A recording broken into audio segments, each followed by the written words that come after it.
Hey everyone, welcome back to my channel. Today I'm going to be talking about a perfect itinerary at Universal Studios and Islands of Adventure. I'm going to base this off a 2-day trip. I don't think you can do this in one day, and I think it's really hard to knock everything out in one day, especially because there really is no downtime with these parks. If you want the full experience, I definitely recommend going 2 days, staying on site, and of course having express passes. But I will not be including the express pass in this itinerary. I'm going to do kind of what I normally do, and this seems to work out best for us when we go on our trips. I never leave unhappy, and I feel like I always knock everything out that I want to. If this is your first time going to Universal Studios Florida, I definitely recommend, again, staying on site, getting like maybe 2 or 3 days in the park. If you're returning and you just want to make the best out of your trip, then this video is probably for you. So let's get started.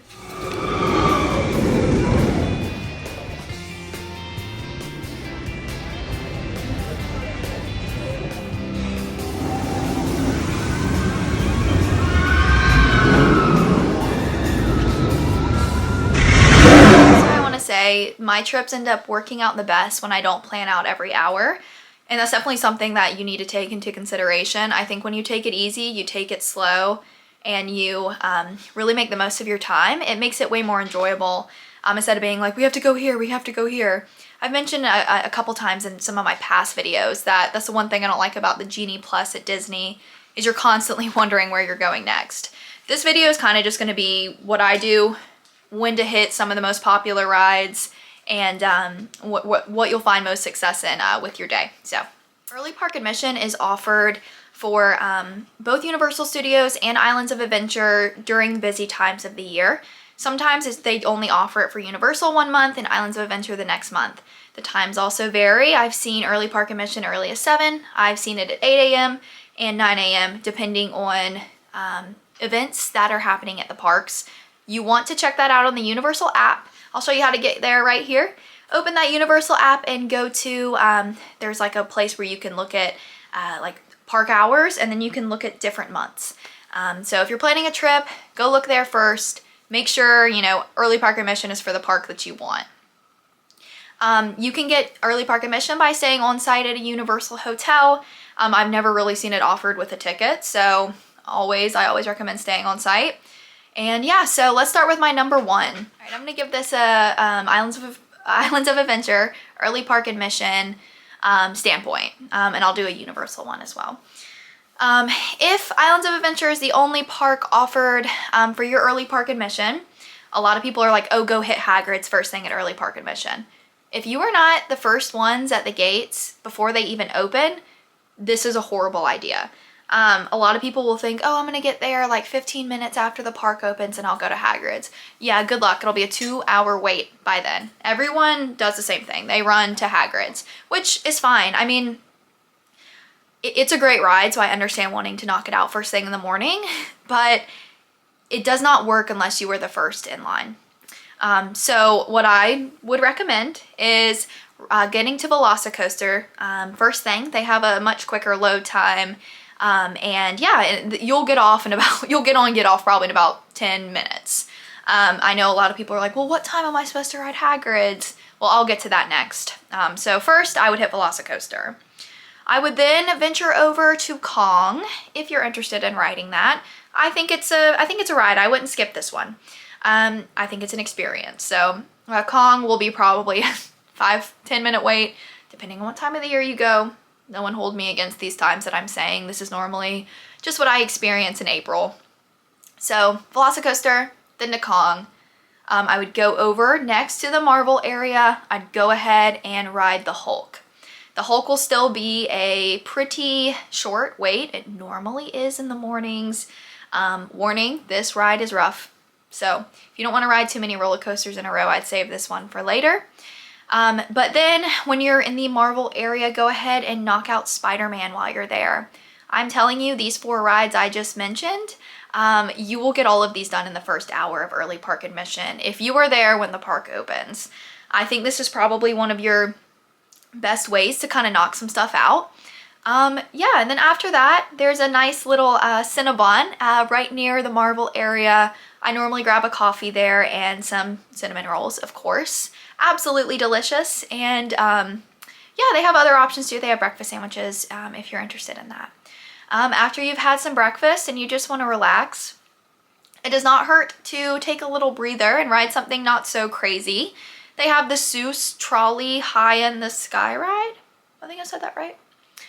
It's a kid's ride. It's, you know, if you just want to relax, that's what I would do. I would just knock that out, just ride, take it easy. It shouldn't be too long of a wait that early in the morning, hopefully. And then, of course, there's the Cat in the Hat ride. This is a skip if you don't really care for like a dark ride sort of thing. I would skip this. After that, this will kind of get you back. You'll probably be about, you know, almost close to lunch here. People will have come into the park and they're all going to Hagrid's because that's their idea first thing. I would recommend venturing over. You're gonna go back through like the Poseidon's Fury area, which will bring you back into Hogsmeade where Hagrid's motorbike adventure is. I would definitely recommend checking this area out. I would stay here, I would grab lunch here, go knock out Harry Potter and the Forbidden Journey. Never a long wait because it makes everyone sick. So there's that. And then also fly to the Hippogriff as a little kids coaster over here. It's fun. It can get up to a long wait, so check the Universal app for the times before you head over. I'd eat over here if I were you. Go ahead and grab some lunch. Now this is when you want to hit Hagrid's motorbike adventure. Every time I have hit it at lunchtime, it's less than an hour.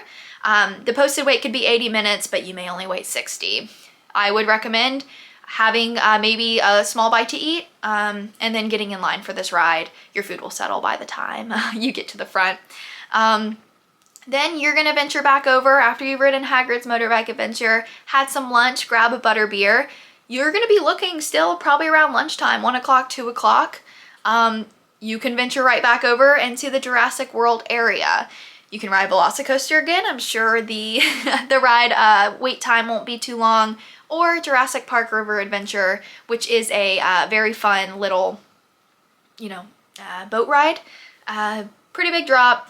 Very fun though. I won't ruin anything on this. So yeah, and then after that, you'll probably wait about 30-45 minutes if it's in the afternoon for that because it gets warm. You can head back over. You're going to go back through where Kong is. Feel free to ride again. But then you're going to go into that Toon Lagoon area that we passed through earlier, going to Marvel World. And in this Toon Lagoon area, you have Popeyes, a water ride, and you have Dudley Do-Right's barges. No, sorry, not barges. It's just Ripsaw Falls. Another ride just like Jurassic Park. If you're into the water rides, I recommend checking out this area in the afternoon. This is never a morning area unless you want to. I'm not going to tell you what to do with your trip. But I'm telling you, if you play your cards right, you can knock Islands of Adventure out. Early park admission until about 2-3 o'clock. You should be done with everything that you want. There's probably a couple things I named in here that you can absolutely skip. That wraps up Islands of Adventure area. I'm gonna go ahead and go back over to Universal Studios, and we will do that as our next segment of early park admission over at Universal.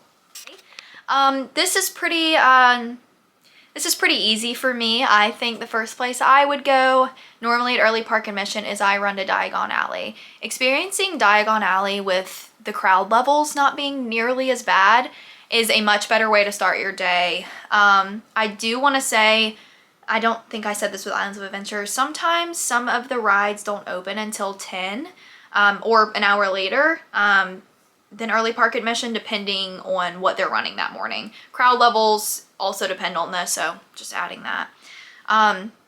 Universal Studios offers a lot, and I think you can knock out Universal much quicker than you can Islands of Adventure. I definitely think that your best bet is going to Diagon Alley first thing at early park admission, walking around. Go ahead and ride Gringotts first thing in the morning. That line can get pretty long too. After you've ridden Gringotts for early park admission, I think walking around Diagon Alley, looking at all the stores. They have they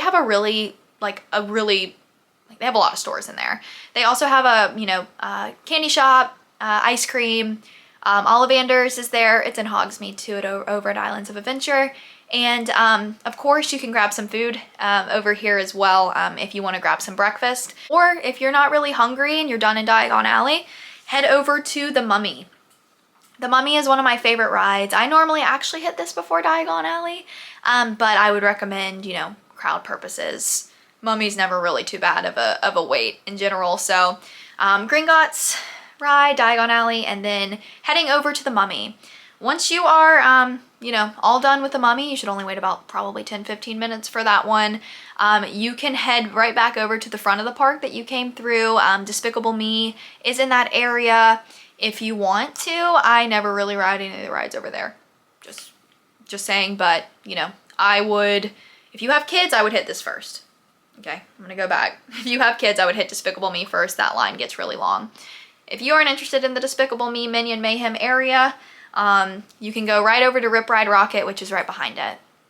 Rip Ride Rockit never really has a long line either, unless it's crazy time. So you could probably all knock this out within the first hour or two of being in the parks.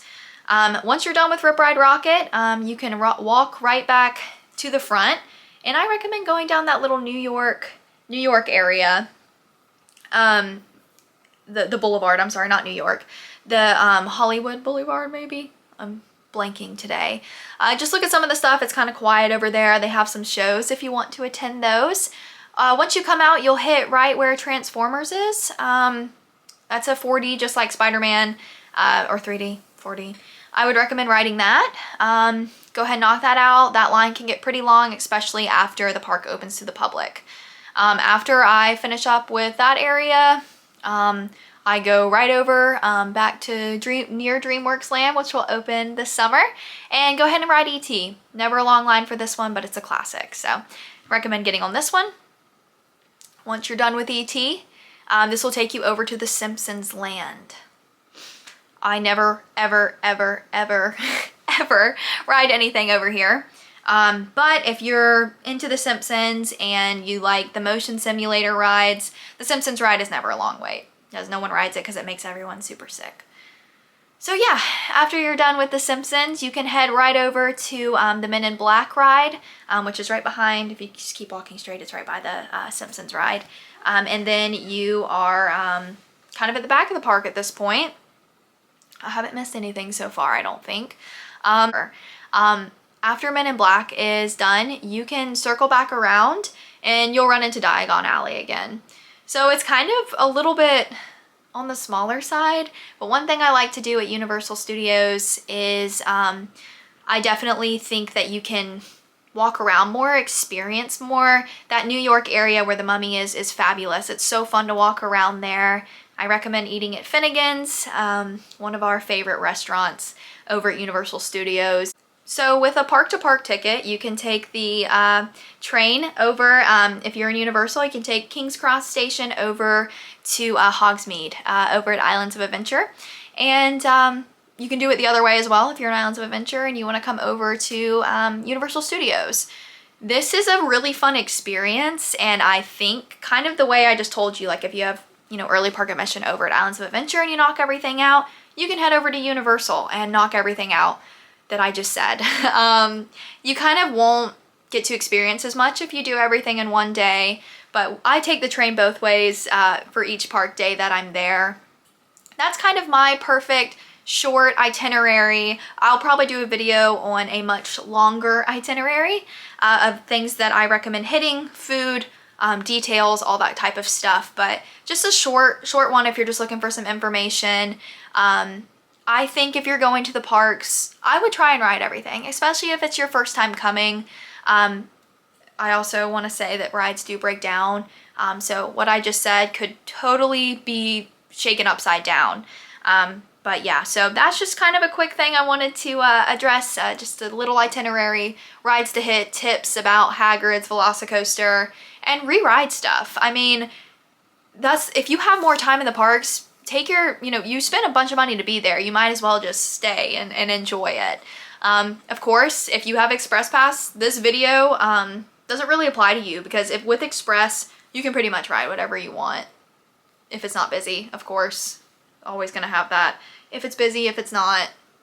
But yeah, I hope you guys enjoyed this video. I know it was super quick, a lot of talking, but hopefully I helped you decide on what you're gonna do on your next trip. Thanks. Yes, remember to like, subscribe, comment, boost the algorithm, and follow my Instagram and TikTok. I'll link them below.